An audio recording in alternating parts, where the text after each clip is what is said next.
1절부터 6절까지의 말씀입니다.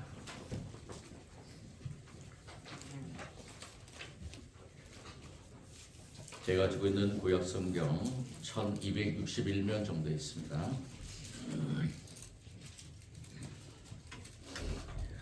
먼저 한 절씩 같이 교독하겠습니다. 교독할 때 주면서 듣기 원합니다.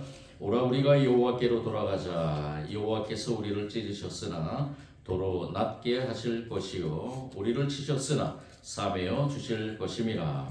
여호와께서 이틀에 우리를 살리시며 셋째 날에 우리를 일으키시리니 우리가 그의 앞에서 살리라. 그러므로 우리가 여호와를 알자. 힘써 여호와를 알자. 그의 나타나심은 새벽빛같이 어김없나니 비와 같이 땅을 적시는 늦은 비와 같이 우리에게 임하시리라 하니라. 에브라임아 내가 내게 어떻게 하랴. 유다야 내가 내게 어떻게 하랴. 너희의 인애가 아침 구름이나 시 없어지는 빛을 받으라. 그러므로 내가 선지자들로 그들을 치고 내 입의 말로 그들을 죽였노니 내 심판은 빛처럼 나오느니라. 나는 인애를 원하고 제사를 원하지 아니하며 번제보다 하나님을 아는 것을 원하노라. 아멘. 오늘 말씀을 준비하는 한 이유는 믿음에 관해서 우리 이 땅에 있는 하나님의 백성들뿐만이 아니라 우리 교회 모든 성도들, 특히 저와 여러분이 우리 교회를 중심으로 해서 우리 교회가 70년 됐습니다. 교회를 중심으로 신앙생활을 하는 가운데서 정말로 믿음에 관해서 얼마나 깊은 인식을 하고 있는가, 믿음이 과연 무엇인가, 이 진단을 한번 우리 스스로가 먼저는 제 자신에게 목사지만 제 믿음은 과연 어떤 믿음인가라는 것을 진단하고 오늘 말씀을 듣는 여러분들도 각자가 과연 나의 믿음은 어떤 믿음인가라는 것을 한번 진단하는 귀한 시간이 되길 원하면서 말씀을 준비했습니다. 이 진단이라는 건 참 중요합니다. 어떤 병에 걸렸을 때 제가 지금 목감기가 걸려 있는데요. 이 목감기에 걸린 이유가 무엇일까? 근본 이유가 무엇일까라는 것을 먼저 알아야 되고 그리고 그 이유를 알면은 거기에 맞게 처방을 해야 되겠죠. 그래서 전문가가 필요한 것이고요. 병이라는 것을 진단하기 위해서는 그 병에 대해서 잘 알고 있는 사람이 진단을 해야 되겠죠. 어저께 제가 제 스스로 나는 이렇기 때문에 이렇게 목감기가 걸렸다라고 생각하면서 제 마음대로 어떤 다른 약을 쓰거나 아니면 다른 처방을 해서 한다면은 이 목감기가 아마 오래 지속될 것입니다. 치료를 위한 진단은 참 중요합니다. 어떤 분이 피부암에 걸렸는데 그 피부암에 걸린 것에 이상이 왔는데도 불구하고 연고만 계속 바른다면은 그 피부암은 절대로 낫지 않게 되겠죠. 우리의 삶에서도 마찬가지입니다. 우리의 삶에서도 어떤 삶의 상처가 일어나거나 갈등이 일어났을 때 이것에 대한 진단을 정확하게 내려야 되겠죠. 우리는 삶에서 일어나는 일들에 대한 진단이 잘 내려지지 않는 가운데서 많은 정신적인 질병이 일어난다는 것을 보게 됩니다. 제가 많은 상담에 관한 책들을 읽으면서 깨닫는 것은 무엇인가?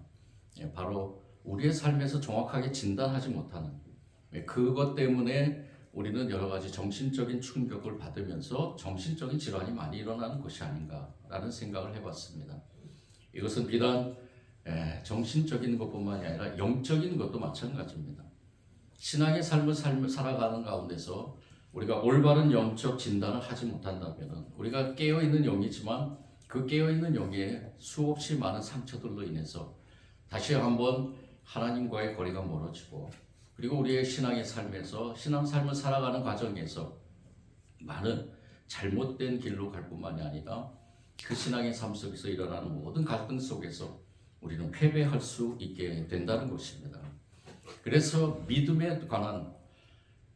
믿음에 관한 올바른 정의를 저희들이 우리가 내리고 그 믿음에 관해서 우리의 신앙의 삶에서 이 신앙의 삶이 굳건하게 흔들리지 않도록 그리고 하나님과의 관계 속에서 저와 여러분이 늘 고백하듯이 하나님 나라의 백성으로서 이 땅에서 살아가는 가운데서 올바른 하나님이 원하시는, 또 하나님이 기뻐하시는, 또 하나님이 무엇을 원하시는가를 저와 여러분이 깨달음으로 그 하나님의 나라의 백성으로 살아가기를 원하는 것입니다.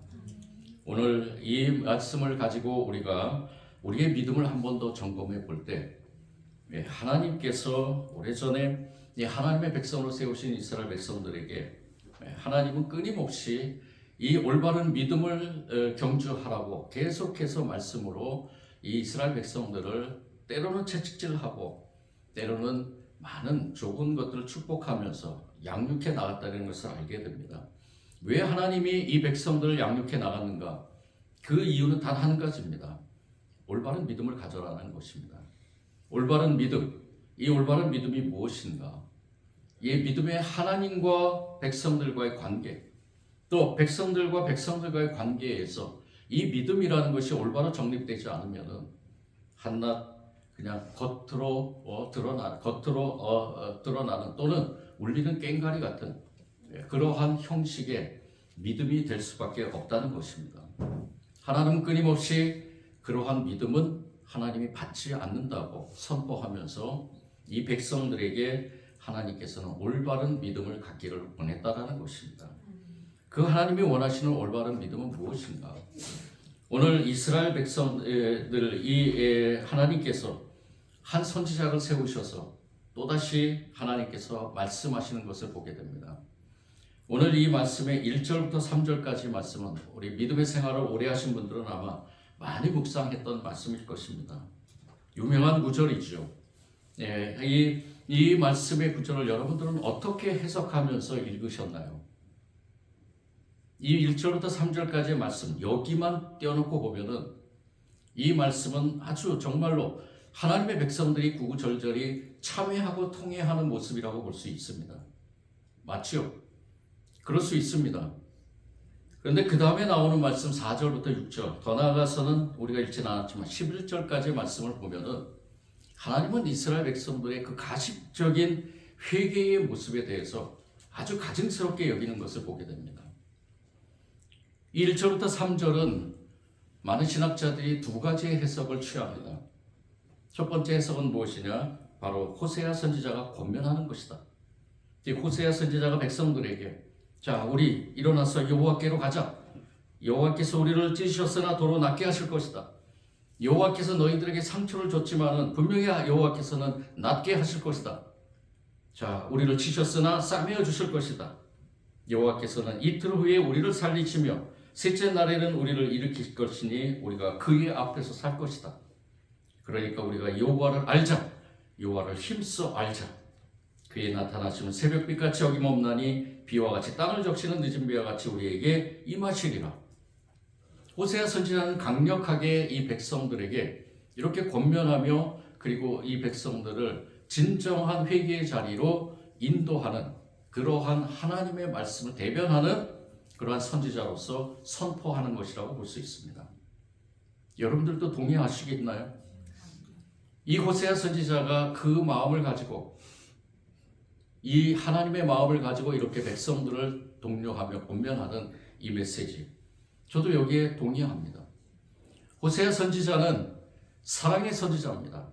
하나님께서 특별히 사랑에 대한 것, 하나님의 사랑에 대한 것을 자신의 그 가정을 통해서 드러나게 하시고, 그리고 이 호세아를 통해서 백성들에게 하나님이 이 백성들의 어버이로서, 아버지로서, 때로는 어머니로서, 이 백성들의 부모로서의 그러한 모습을 이 호세아 선지자를 통해서 그 사랑의 모습을 드러나길 원했습니다. 그런데 백성들은 어떻게 했나요? 그 하나님의 사랑을 저버리고 오직 자신들의 욕심에 따라서, 자신들의 쾌락을 따라서, 자신들의 그러한 안위를 따라서 우상을 섬기고 하나님을 떠난 그러한 백성들의 모습을 보이게 되었다는 것입니다. 그런 가운데서 하나님이 채찍을 내리면 그 채찍을 피하기 위해서 가식적으로 회개의 자리로 나아갔다는 것이에요. 그래서 이 1절부터 3절까지의 말씀을 또 다른 해석으로 이스라엘 백성들 참으로 가식적인 사람들이라고 이렇게 얘기합니다. 이거는 호세아 선지자가 이 이스라엘 백성들을 독려하는 회개 자리를 독려하는 그 말씀이 그거가 전부가 아니라는 것입니다. 이 이스라엘 백성들이 하나님 앞에서 가식적으로 회개하는 모습이라는 것이죠. 어떻게 회개하는 모습일까? 우리가 이전에도 경험해 봐서 알지만은 하나님 앞에서 우리가 이렇게 회개하면 하나님이 용서해 주시고 우리를 그 용서의 자리에서 낫게 할 것이다. 그 마음을 품고 하나님 앞으로 가서 하나님 앞에 가식적인 회개의 모습을 보였다는 것입니다. 입술로만 하는 회개, 마음을 진정한 마음으로 회개한 마음이 담긴 것이 아니라 입술로만 부르짖어 붓는 회개. 그러면 하나님이 들으시고 하나님은 사랑의 하나님이시니까 우리를 낫게 하고 싸매주시고 그리고 우리를 살려주실 것이다. 이렇게 생각하고 하나님 앞으로 가자. 이렇게 서로 독려하는, 서로 그렇게 권하는 그러한 메시지라는 것입니다. 저는 이 해석에 대해서 좀 고민을 해봤습니다. 이 시대의 하나님의 백성들의 모습을 보면서 하나님의 백성들의 그 삶 속에서 진정한 회개가 있는가? 진정한 회개로서 그 회개의 모습을 가지고 삶의 자리에서 하나님의 백성으로서 살고 있는가? 이 땅에 있는 많은 하나님의 백성들이 과연 그런 삶을 살고 있는가? 아니면은 내가 원할 때만, 내가 어렵고 힘들고 내가 어떤 고통을 당하고 어떤 질병 가운데 있고 어떤 갈등에서 그 자리에서 그냥 해소하기 위해서 그 자리에서 그것만을 해결하기 위해서 하나님 앞에 나아간 것이 아닌가. 그리고 그걸 해결받으면은 언제 그렸나는 듯이 이전의 이스라엘 백성들처럼 이전에 또 삶으로 돌아가는 그러한 모습을 보이는 것이 아닌가. 여러분들은 과연 어떻습니까? 우리가 이 말씀 앞에서 다시 한번 머리 숙이고 우리의 믿음을 점검해 볼 때 정말로 진정으로 나는 주님 앞으로 가고 있는가?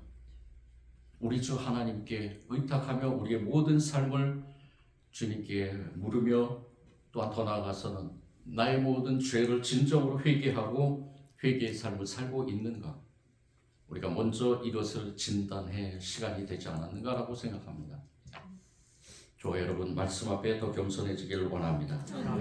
하나님은 이스라엘 백성들에게 이러한 이 1절부터 3절까지의 이 음성을 통해서 하나님은 아주 가증스러운 이스라엘 백성들의 모습 속에 어떻게 얘기하느냐. 4절부터 6절까지 말씀. 에브라임아 내가 내게 어떻게 하랴. 유다야 내가 내게 어떻게 하랴. 너희의 인애가 아침 구름이나 쉬 없이 사라지는 이슬 같도다. 너희의 사랑은 무엇이냐? 너희와 나와 맺은 사랑의 언약은 과연 무엇이냐? 그 사랑의 언약에 담긴 진정한 의미를 너희들은 알고 있느냐? 너희들은 마치 그 언약, 그 사랑의 언약이 아침 구름이나 쉬 없이는 이슬, 쉬 없어지는 이슬. 아침 구름도 해가 지면은 금방 없어지죠. 이슬도 새벽에 내렸다가 해가 지면은 그 이슬은 말라버립니다. 영원하지 않는 그리고 변절자 같은 그 이스라엘 백성들의 모습을 바라보면서 하나님은 이렇게 말씀하신 것입니다. 그러므로 내가 선지자들로 그들을 치고 내 입의 말로 그들을 죽였노니 내 심판은 비처럼 나오느니라. 하나님이 얼마나 가슴 아픈 마음으로 이 백성들을 향해서 이렇게 말씀하셨는가. 너희들이 하는 그 회개는 진정한 회개이냐? 너희들이 갖고 있는 믿음은 진정한 믿음이냐? 그 믿음 속에 정말로 나를 사랑하는, 진정으로 사랑하는 그 사랑이 담겨 있느냐? 그 사랑이 담겨 있는 백성들은 절대로 변하지 않는다는 것입니다. 변하지 않을 뿐만이 아니라 회개한 그 자리에서 그 회개의 삶을 살아가는 우리의 이전의 삶에서 다시 돌이키는 하나님께로만 향하는 하나님의 뜻을 따라서 하나님의 뜻대로만 행하는 그런 삶을 살아가게 된다는 것입니다. 하나님은 계속해서 8절부터 9절까지 말씀을 통해서 길르앗, 세겜, 예를 들어서 길르앗이라는 곳에는 전에 거룩한 장소였다는 것입니다. 그런데 이제는 더럽혀진 장소가 되었다는 것이고요. 세겜도 마찬가지죠. 세겜은 하나님께서 여호수아 때에 도피성을 둔 곳입니다. 거룩한 곳이죠.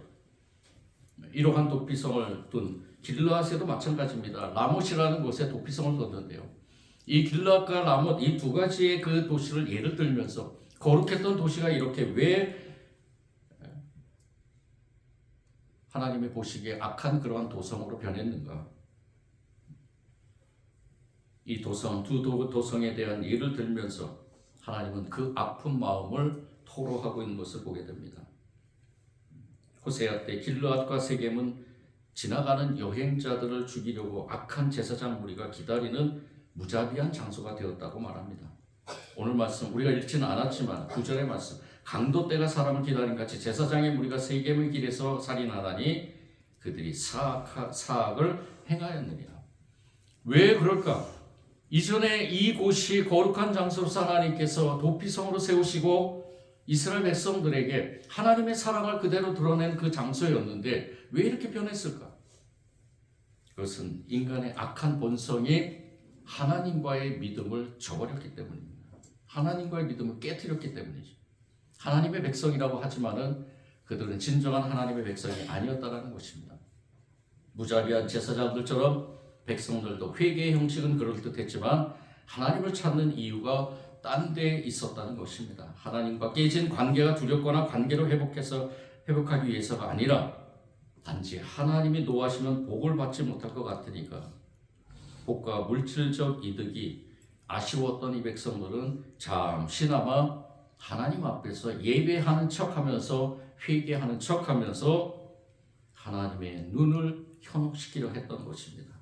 우리 하나님께서 과연 그 마음을 모르실까? 하나님의 축복은 어디에서 오는 것일까?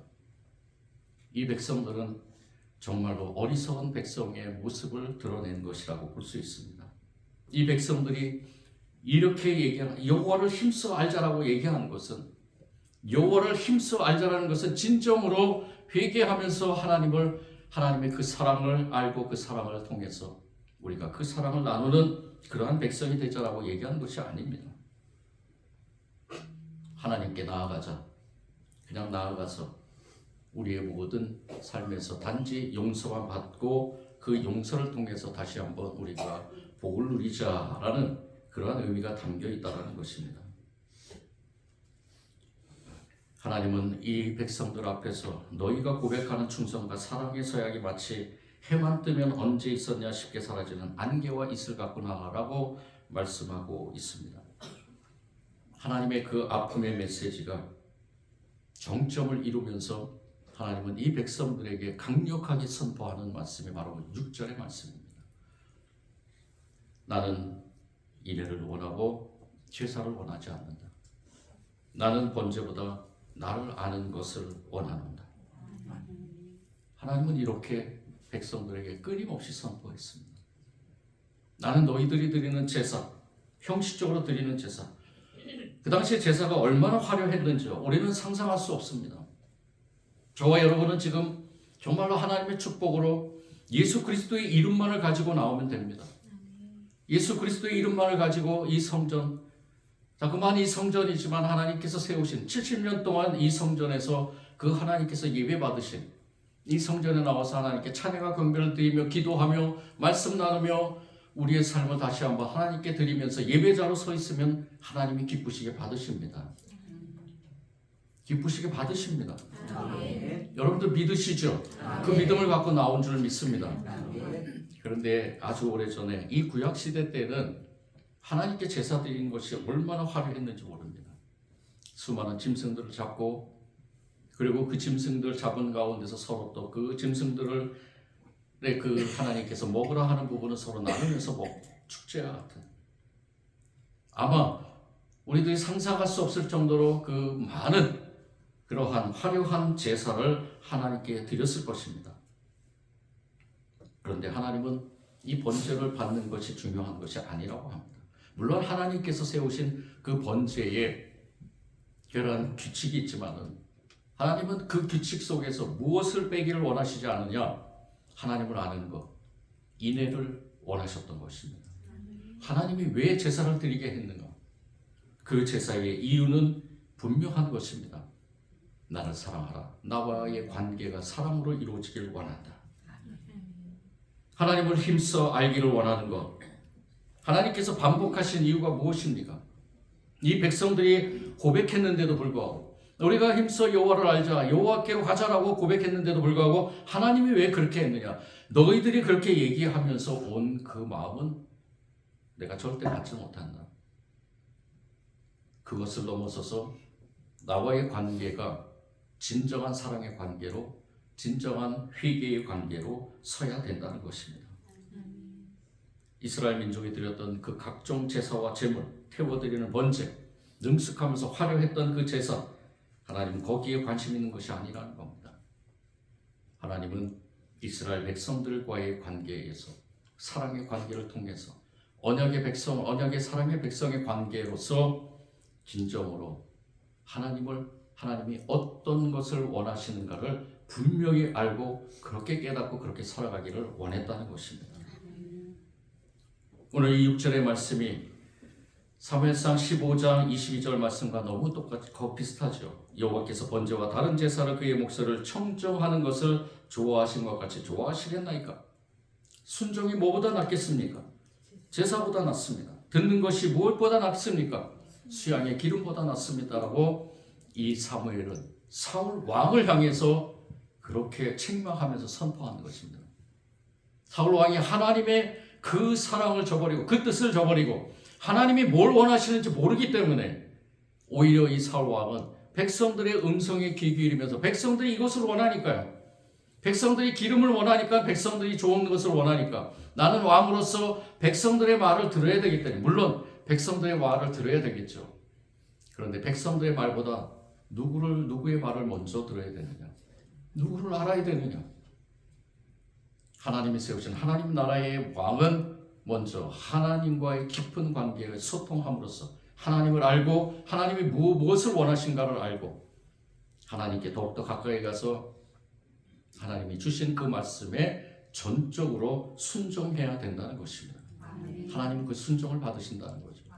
하나님은 그 수많은 그 번제와 다른 제사의 그 모든 것들, 이 사울 왕이 하나님께 드리려고 이 좋은 것들을 가지고 왔습니다라는 그 변명의 말에 일침을 가하면서 하나님이 무엇을 원하시는지 아느냐? 네가 진정으로 하나님을 알기를 힘썼느냐? 네가 진정으로 하나님 말씀에 순종했느냐? 라는 이 메시지를 담아서 사무엘은 이 사울 왕에게 선포하는 것입니다. 호세아도 이스라엘이 시내산에서 하나님과 맺은 모세의 언약을 깨뜨린 그러한 백성들에게 이 호세아는 이 글을 써서 진정으로 하나님의 마음을 알기를 원하는, 사람들이 이 의식한 그들의 남은 건 위선과 형식뿐이라는 것을 가르치면서 하나님의 말씀을 따르고 하나님 말씀에 순종하고 하나님과 동행하는 그런 삶을 살아가기를 간절히 원하고 있었다는 것입니다. 우리가 살아가는 삶의 전부는 무엇입니까? 여러분들 한번 생각해 보셨습니까? 내가 살아가는 삶의 전부는 무엇일까? 여러분들이 가장 소중하게 생각하는 것은 무엇입니까? 어떤 분이 인생을 땅 따먹기에 비유하더라고요. 여러분들 땅 따먹기 아십니까? 아는 분들은 저와 같은 세대이거나 윗세대이십니다. 땅 따먹기, 저도 어렸을 때 많이 해봤는데요. 어렸을 때 친구들하고 같이 마당에서 원을 크게 그리거나 아니면 네모를 그어서 각자 위치에서 자기가 좋아하는 돌 하나씩, 조그만 돌이죠. 돌 하나씩 해서 이렇게 손으로 이렇게 치면서 내 구역, 내 땅을 만들어 가죠. 점점점 넓혀가고 제일 많이 넓힌 사람이 이기게 되는 거예요.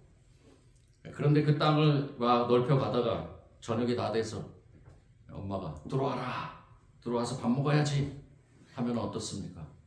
여러분들 그 땅을 들고 집으로 가십니까? 아니죠. 다 놓고 언제 내가 땅을 먹으려고 그렇게 눈을 부릅쓰고 친구하고 그렇게 땅 따먹기를 했는가라고 모든 걸 다 잊어버리고 어머니가 부르는 그 따뜻한 집, 어머니가 따뜻하게 만들어 놓은 그 밥상, 그리고 동생과 함께 그 밥상에서 또 저녁을 맛있게 먹고 그 땅 따먹었던 모든 걸 잊어버리잖아요. 그래서 그 어떤 분이 이 땅 따먹기를 인생으로 비유합니다. 이 땅 따먹기에 그 관여한 모든 사람들, 모든 인생들, 결국에는 우리는 돌아가야 될 어떤 집이 또 다른 있다는 것입니다. 저와 여러분이 가야 될 집은 어디입니까? 그의 나라와 예. 그의 의를 우리 하나님의 집이죠. 우리를 자녀 삼으시고 그 하나님의 집으로 돌아가야 될 저와 여러분, 이 세상에서 내가 소유할 땅은 아무것도 없고요. 내가 소유할 집은 아무것도 없습니다. 내가 소유할 권력은 아무것도 없고요. 내가 소유할 지식은 아무것도 없습니다. 다만 우리가 이 세상에서 하나님이 나에게 허락해 주신 그 범위 안에서 감사함으로 내가 하나님의 나라의 백성인 것을 고백함으로 하나님과의 관계를 진정한 믿음의 관계로서 살아가는 그 삶이 우리에게는 중요하다는 것입니다. 이 세상에서 그 삶이 중요하다는 것입니다.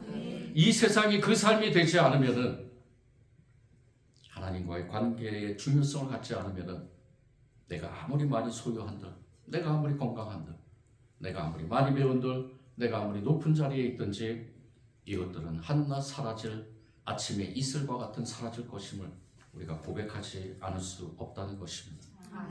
저와 여러분은 바로 이러한 믿음이 되어야 될 줄 믿습니다. 오늘 호세아 선지자는 저와 여러분에게 심각한 질문을 던진 것입니다. 과연 나의 믿음은 어떠냐? 내가 영적 이스라엘 백성으로서 하나님의 나라의 백성이라고 고백하지만 과연 당신의 믿음은 어떻습니까? 라는 것을 질문한 것입니다. 우리의 이 믿음이 변하지 않도록 주님께서 우리 어머니가 나를 부르듯이, 얘 들어와라 이제 밥 먹어라 라고 부르듯이 주님이 우리를 부르시는 그 시간, 저와 여러분은 기꺼이 모든 것을 다 내려놓고 오직 우리 주님만 바라보며, 우리 주 하나님만 바라보며 그 자리에 그 하나님이 예배해 놓으신 그 귀한 하나님의 나라에 임해야 될 것입니다. 주님이 우리를 부르시는 소리, 저와 여러분은 매 순간마다 듣게 됩니다. 우리의 믿음, 우리의 연약한 믿음이지만 그 믿음을 가지고 주님 앞에 섰을 때 저와 여러분은 하나님이 뭘 원하시는지 알게 되고, 하나님께서 나를 인애를 원한다는 그 믿음에 우리에게 주신 그 믿음의 고백을 가지고 그 하나님을 깊이 알아가면서 한순간 한순간 매 순간순간마다 주님이 부르시는 그날까지 저와 여러분은 승리해 나가야 될 줄 믿습니다. 교회도 교회도 사회적으로도 피상적인 삶에서 벗어나 하나님을 힘써 아는 은혜가 충만하게 임하기를 원합니다. 사랑해 주님 감사합니다. 주님께서는 우리에게 말씀하십니다. 나는 인애를 원하고 제사를 원하지 아니하며 번제보다 하나님을 아는 것을 원하노라. 우리의 믿음은 무엇입니까? 다시 한번 회개합니다. 진정으로 회개합니다. 주님, 우리의 믿음을 더욱더 주님께로만 향하게 하시고, 하나님은 인애를 원한다는 것을 깊이 깨닫게 하시고, 그 사랑의 관계, 사랑의 언약을 깨뜨리지 않도록 우리를 더욱더 쳐서 복종시키며 주님만을 바라보며 주님과 동행하게 하여 주옵소서. 이 시간에 귀한 말씀으로 다시 한번 우리의 믿음을 깨워주시니 감사드리고 예수님 이름으로 기도드립니다.